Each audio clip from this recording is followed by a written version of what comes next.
자, 부동산의 이중매매입니다.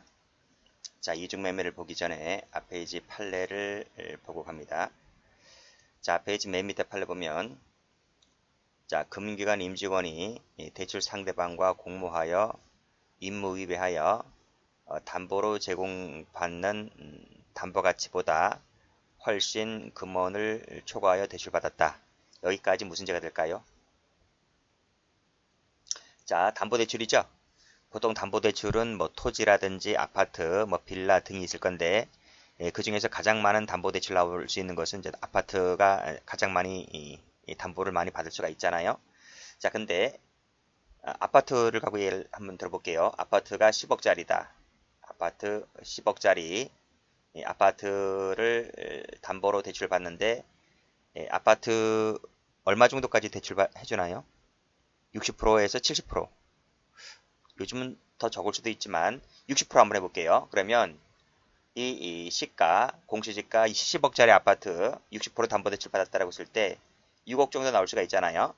자, 그래서 이 대출 상대방이 6억밖에 나오지 않으니까 좀 더 많은 돈을 담보대출 받기 위하여 이 금융기관 임직원에게 공모합니다. 그쵸? 공모했다는 말은 술 한번 사주고 접대 좀 하면서 대출을 더 많이 받아달라고 하는 거죠. 자, 그래서 얼마를 대출받았냐면 10억 대출받았다 한번 해볼게요.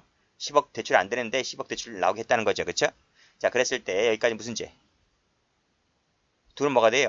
업무상 배임죄가 되는 거죠. 업무상 배임죄의 공동정범이 될 겁니다. 자, 그 점은 판례가 얘기를 해주고 있어요. 세 번째 줄 보시게 되면 부실 대출로 인해서 업무상 배임죄의 공동정범이 된다. 라고 봤습니다. 자, 그 다음 거 볼게요. 자, 이 대출, 10억 대출 받았죠? 10억 대출 받은 것 중에서 일부를 빼돌려서 받기로 한 다음 그에 따라 약정된 금액을 수수하는 것은 이건 무슨 죄가 될 것 같아요? 그러니까 무슨 얘기냐면 이 대출 상대방인 자, 임직원을 A라 하고 상대방을 B라 했다면 B가 은행으로부터 10억을 대출 받았잖아요. 그렇죠? 10억 대출 받은 돈 중에서 일부를 임직원에게 약정했다. 그렇죠? 미리 공모했다는 말은 일부 대출금 중에서 1,000만 원을 사례비로 주겠다. 이렇게 사례비로 주겠다. 사례금 쪽으로 주겠다는 식으로 약정했을 것 아니겠습니까? 자, 그래서 요 받은 돈 중에서 1,000만 원을 A에게 준 것. 그쵸? 일부를 되돌려 받기로 한 다음에 그에 따라 약정된 1,000만 원을 주었잖아요. 그쵸? 이 부분은 무슨 죄가 될 것 같냐고요. 이 부분을 B가 A에게 주었다 해서 뭐 새로운 피해 법이 있나요? 누가 손해보는 사람이 있나요? 그건 아니잖아요. 어쨌든 이 B가 10억을 대출받았다 하면 대출금은 원금과 이자는 어차피 B는 은행에 다 나중에 갚아야 될 돈이기 때문에 그건 B의 문제이지 내가 대출금 받은 돈 중에서 1,000만 원을 A에게 주었다라고 하는 부분은 이 새로운 누가 피해를 보는 부분이 없습니다. 그렇기 때문에 그 부분은 별도로 아무런 죄가 되지 않는 거죠. 그래서 마지막 줄도 보시게 되면 요 금원 수수한 부분에 대해서는 특경법 위반죄에 해당되는 수재죄, 배임수재죄 등 이런 죄가 성립을 하지 않는다. 무슨 죄만 될 뿐이다? 업무상 배임죄의 공동정범만 될 뿐이다. 라고 하는 것입니다. 그렇게 좀 받으시면 될 것 같아요. 그래서 두 번째 줄 훨씬 초과하는 금원을 대출받았다 했을 때 이 부분만 업무상 배임죄가 될 뿐이고 그중 일부를 약정된 금품을 수수하는 주고받는 것은 별도로 죄가 되지 않는다. 이렇게 정리해 두시면 될 것 같아요. 자, 그래서 금원수수는 X 할게요. X란 말은 죄가 되지 않는다. 이렇게 보시면 되겠습니다. 출제가 된 적이 한 번 있습니다. 자, 그러면 부동산 이중매매를 가볼게요. 자, 이중매매는 출제가 좀 많이 되죠. 자, 의의를 봅니다. 갑이 을에게 자기 부동산을 매도를 했는데 아직 등기를 해주고 있지 않습니다. 이 상태에서 이 병이 돈을 더 많이 주겠다는 거예요. 그래서 이 매수자가 한 명 더 나타나게 됩니다. 그래서 이 매수인이 제2 매수인이 돈을 더 많이 준다 하니까 이 제2 매수인에게 팔아버리는 거예요. 팔아버리고 등기까지 격려해 주었을 때의 경우를 이중매매를 한다라고 하는 것인데 자, 지금부터는 노트를 펴봅니다. 자, 노트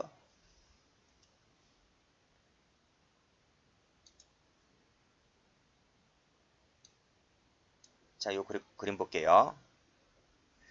자, 요 그림을 보면 요 갑이 있죠? 요 갑이 있어요. 요 갑이라는 사람이 건물을 하나 갖고 있습니다. 뭐 건물이든 아파트든 상가든 토지 빌라든 상관없습니다. 어쨌든 쉬운 예로 건물을 갖고 있는 소유자입니다. 이 사람이. 근데 이 사람이 건물을 팔려고 합니다. 팔려고 하는데 을이라는 사람이 나타났어요. 을이라는 사람이 나타났다. 그래서 내가 사겠다는 겁니다. 그래서 이 을이라는 사람이 이렇게 화살표 잘 보세요. 화살표. 요 을이라는 사람이 갑에게 뭘 줬어요? 계약금 줬어요. 계약금을 주었다. 이해되시겠어요? 자, 이제 일단은 건물을 10억짜리라고 한번 해볼게요. 10억짜리 건물이다. 10억짜리 건물이면 계약금을 주었다라고 했을 때 보통 얼마를 주나요? 별다른 특약이 없다면 그 매가의 10%를 줍니다. 그러면 1억을 줬다는 거야. 1억을 계약금을 준 거예요. 자, 1억 계약금을 주었다라고 했을 때는 어떤 권리 의무가 생겨나지 않습니다. 아시겠어요? 매도인은 내가 마음이 바뀌어서 안 팔겠다라고 하면 받은 1억에다가 1억을 더 얹혀서 반환해주고 계약을 파기시키면 되는 겁니다. 그 이상 그 이하도 아닙니다. 그래서 계약금만 받았다고 해서 갑이 을에게 어떤 의무를 해줘야 할 그런 의무는 생겨나지 않는 거예요. 근데 문제는 이 매수인이 갑에게 계약금을 주었고 그리고 보름 있다 얼마를 줬냐면 이 매가의 절반 금액에 해당되는 중도금이 들어왔어요. 중도금이 들어왔다는 것은 이 매가의 절반 금액이 들어왔단 말입니다. 그러면 얼마 정도 들어왔을 것 같아요? 뭐 4억이나 5억 정도 들어왔겠죠. 뭐 5억 정도 한번 해볼게요. 5억이 들어왔어요. 자, 그러면 봐봐요. 10억 중에서 총 6억이 들어왔잖아요. 6억이 들어온 사람이 6억이 들어왔다라고 하는 진짜 이 물건을 사겠다고 하는 것 아니겠습니까? 그렇잖아요. 뭐 6억까지 줘주면서 계약을 파기시킬 사람은 거의 없잖아요. 그랬을 때는 자, 이 매수인으로부터 즉 이 을로부터 이 매가의 절반 금액에 해당되는 중도금이 들어왔을 때는 이때는 진짜 이 사람이 을이란 사람이 이 건물을 살 사람이구나. 그렇게 마음가짐을 갖고 이 사람도 이제 만반의 준비를 해둬야 되는 거예요. 잔금 들어올 날짜만 기다리고 난 상태에서 자기가 갖고 있는 이 건물에 관련된 각종 서류들을 다 준비하고 있어야 됩니다. 무슨 말인지 아시겠죠? 즉 여기서 갑이 을로부터 중도금을 받았다라고 했을 때는 그때는 갑은 어떤 신분이 생겨나냐면 갑이 이렇게 을에게 등기를 넘겨줘야 할 신분이 생겨난다고. 그 신분을 타인 사무 처리자라고 해서 배임죄에서 거론되는 타인 사무 처리자. 이 타인 사무라고 하는 것은 을에게 등기를 격려시켜줘야 할 의무. 그것을 타인 사무라고 하는 겁니다. 타인 사무라고 하는 신분이 생겨나게 되는 것이다. 하는 겁니다. 아시겠죠? 자, 근데 여기서 이제 병이라는 사람이 나타나게 됩니다. 병이라는 사람이 나타나서 이 건물 내가 사겠다는 거예요. 그래서 이 병이라는 사람이 똑같이 갑에게 역시 계약금조로 10%가 들어왔어요. 자, 들어왔는데 이 갑이라는 사람이 을로부터 중도금을 받았음에도 불구하고 이 을에게 등기를 격려해주지 않아요. 왜냐하면 이 병이라는 사람이 나타나서 하는 말이 내가 10억 말고 15억 줄게. 15억 줄게. 내가 더 줄게. 그러니까 나한테 팔라. 이렇게 하면 이 갑이라는 사람이 마음이 바뀐단 말이에요. 특히 젊은 친구들 법을 아는 친구들도 많이 있긴 하지만 나이 드신 분들이 판단력이 흐려져서 그렇게 실수하는 법이 가끔 종종 있죠. 그래서 요 갑이라는 사람이 돈을 더 많이 준다는 병으로부터 중도금을 받고 중도금 똑같이 물건값의 절반 이상이잖아요. 중도금을 받고 결국 이 갑이라는 사람이 을을 배신 때리고 이 병에게 등기를 해준다라고 했을 때 이때 바로 뭐가 된다? 부동산 이중매매라고 해서 배임죄의 죄책을 지게 된다라고 하는 것이 지금 배우는 부동산 이중매매인 겁니다. 그렇게 정리를 해두시면 돼요. 자, 됐죠? 자, 그러면 여기서 다시 한번 기본서 갑니다. 자, 매도인의 죄책을 볼게요. 매도인의 죄책, 첫 번째 사기죄 여부를 검토해 볼 것이고, 두 번째 횡령죄 여부를 검토해 볼 것이고, 배임죄 여부를 검토해 볼 것인데 시험은 배임죄 여부만 나와요. 객관식 시험에서는. 물론 이제 논술 시험이라고 한다면 이 세 개를 다 적시를 열거를 해줘야 됩니다. 열거를 해줘야 되지만 객관식 시험에서는 거의 이 배임죄 여부에서 출제가 되기 때문에 이 부분만 잘 받으시면 돼요. 자, 그런데 이 사기죄 부분도 옛날에 객관식에서 한번 나온 적이 있기 때문에 이 부분도 같이 설명해서 말씀드리도록 하겠습니다.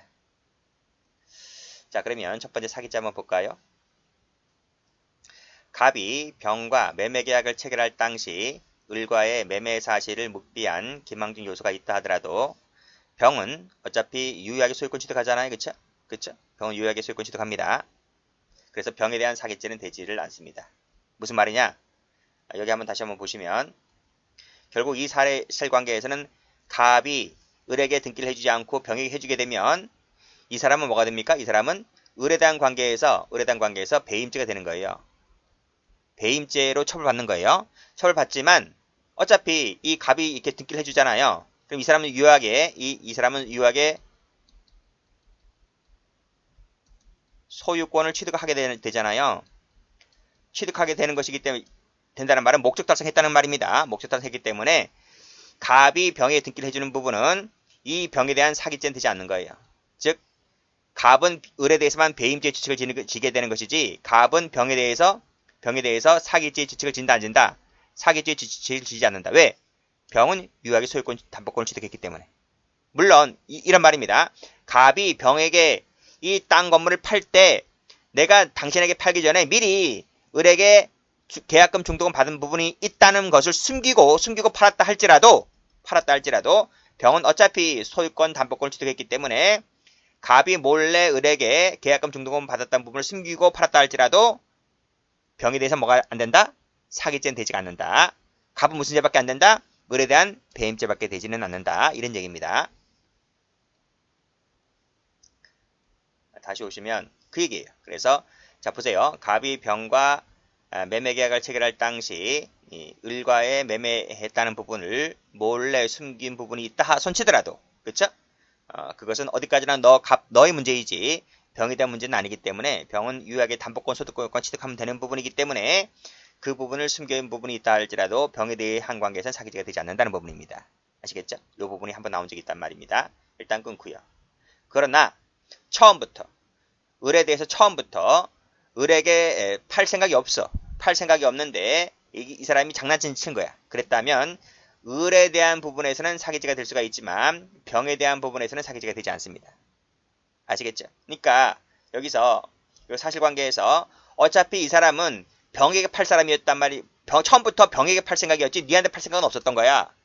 내가 너한테 적번했던 부분은 너한테 요 계약금 중도금을 사기쳐서 요 빼먹을 생각만 있었던 것이지 너한테 등기할 생각은 없었고 나는 오로지 이 사람에게만 등기해줄 생각이 있었던 거야. 이렇게 생각했다면 그 부분은 을에 대한 관계에서 사기죄가 될 수는 있단 말입니다. 이해되시겠죠? 그렇게 받으시면 돼요. 자, 다시 여기까지 이해되셨죠? 이 부분도 한번 받으시고요. 자, 횡령죄 여부는 왜 거론되냐면 우리 민법에서는 형식주의를 취하고 있습니다. 형식주의란 말이 무슨 말인가 하면 여기 보시게 되면 부동산에 관련된 이 물권의 변경이죠. 변경. 소유권 이전 등을 말하는 겁니다. 이것은 등기를 쳐야지만 이 소유권의 득실 변경이 생겨나게 되는 거예요.